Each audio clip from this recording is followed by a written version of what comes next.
Good morning students. आप सब लगता है टेस्ट जो हुआ है उसका वेट कर रहे होगे, दोनों टेस्ट का। तो मैं आपको उनके रिज़ल्ट्स जो हैं वो भेज दूंगा। ठीक है, ख़ास तौर से अरुण, वो बहुत ज़्यादा एक्साइटेड रहता है कि क्या हुआ मेरे रिज़ल्ट में। तो मैं जल्दी ही दे रहा हूँ आपको चेक करके, क्योंकि टाइम थोड़ा कम मिलता है। लेकिन डेफिनेटली मैं उसको दूंगा पहले, तब कुछ आगे टेस्ट वेस्ट कराऊंगा। अभी मैं जो चैप्टर 6 शुरू किया मैंने, उसको मैं शुरू कर देता हूँ। सॉल्विंग एन इक्वेशन, है ना। तो एक इक्वेशन को सॉल्व कैसे करते, कल मैंने इसकी जो कॉमिक पोर्शन है, तो वो कॉमिक पोर्शन में कोई इंटरेस्ट नहीं ले रहा है क्या। कॉमिक पोर्शन में जो हाइपोमीनिया होता है और जो भी चैलेंज वगैरह होता है या कोई और पोर्शन होता है, इसका मिस्ट्री होती है, तो उसको कोई सॉल्व करके भेजता नहीं है, उसमें कोई कुछ इंटरेस्ट नहीं लेता। ऐसा क्यों है कि बस आप पढ़ के एक तरफ डाल देते हैं। इसका मुझे आंसर चाहिए, आप चैलेंज भी करें, आप हाइपोमीनिया भी करें, और आप जो उसकी मिस्ट्री है उसको भी करें। तो उसको लिख के आप सेंड करो भाई, ठीक है। तो उससे उससे आपका कुछ बिगड़ेगा नहीं, कुछ बनेगा, कुछ अच्छा रहेगा ना, कुछ आप सीखोगे नई चीज़ ना। वैसे तो क्या था कि मैथ्स में बस सीधे सीधे रटे रटाए फॉर्मूले लिख दो और उसके बेसिस पर आंसर वो क्वेश्चंस कर जाओ।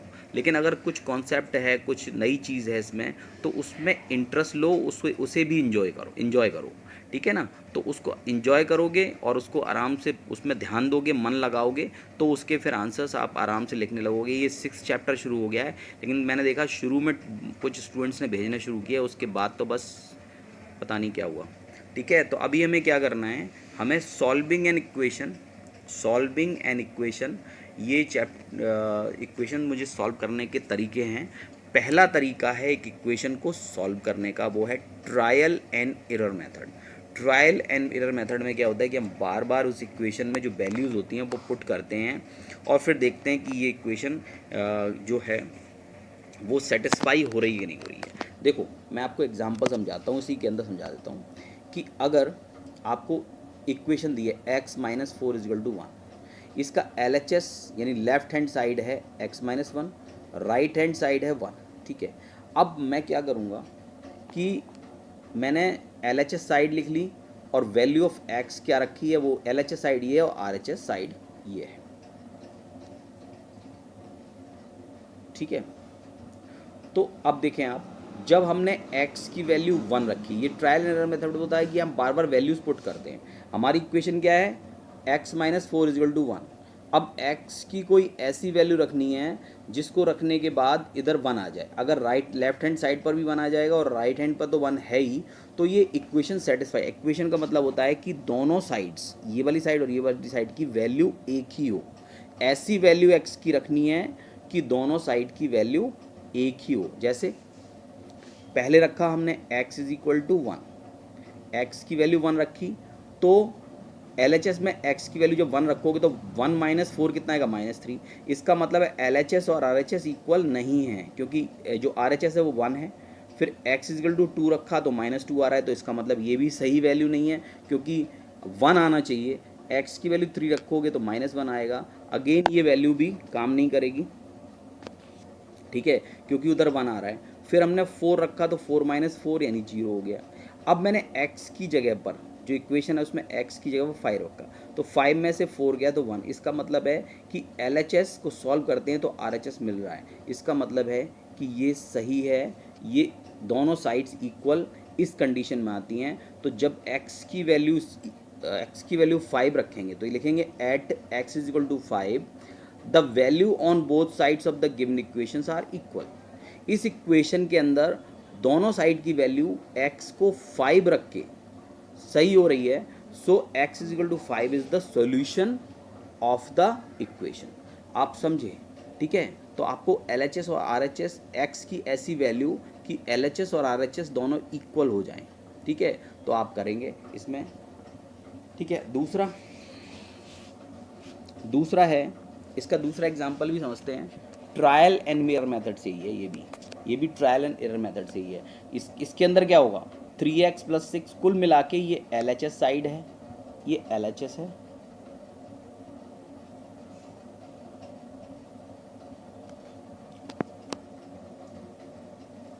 हाँ, ये LHS साइड है और ये RHS है।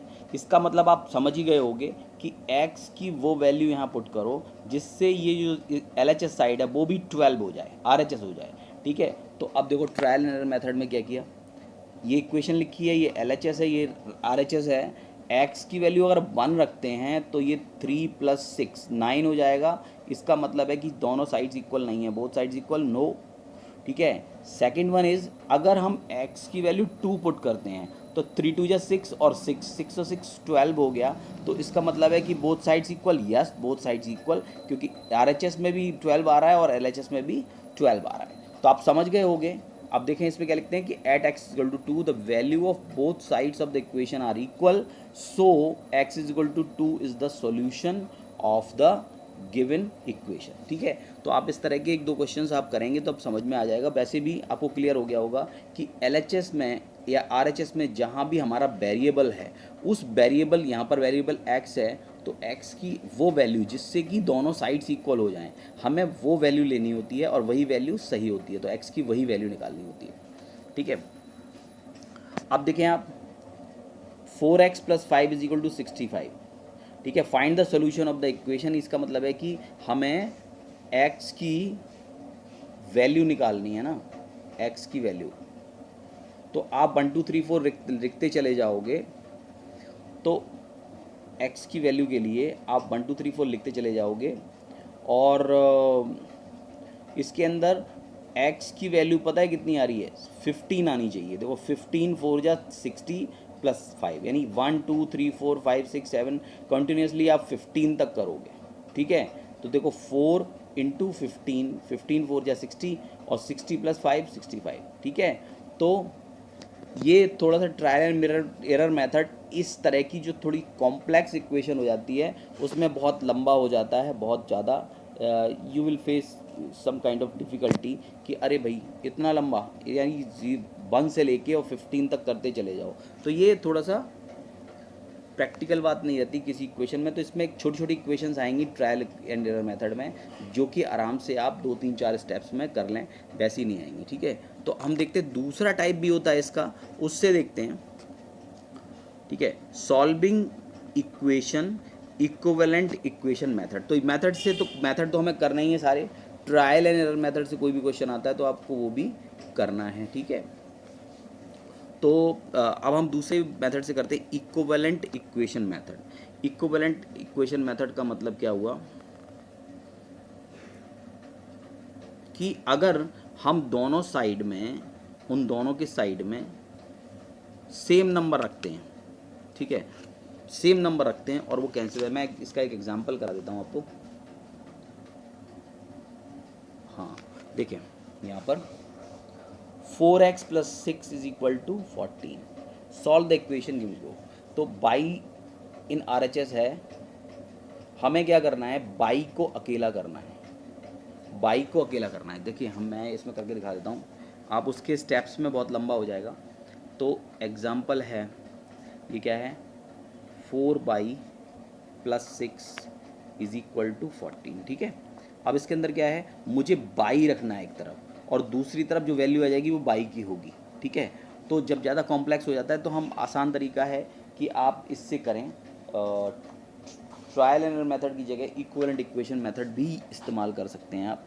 अब मुझे इस 6 को रिमूव करना है और इस 4 को रिमूव करना है। तो फॉर रिमूविंग 6 हम क्या करेंगे, दोनों तरफ माइनस करेंगे 6 को।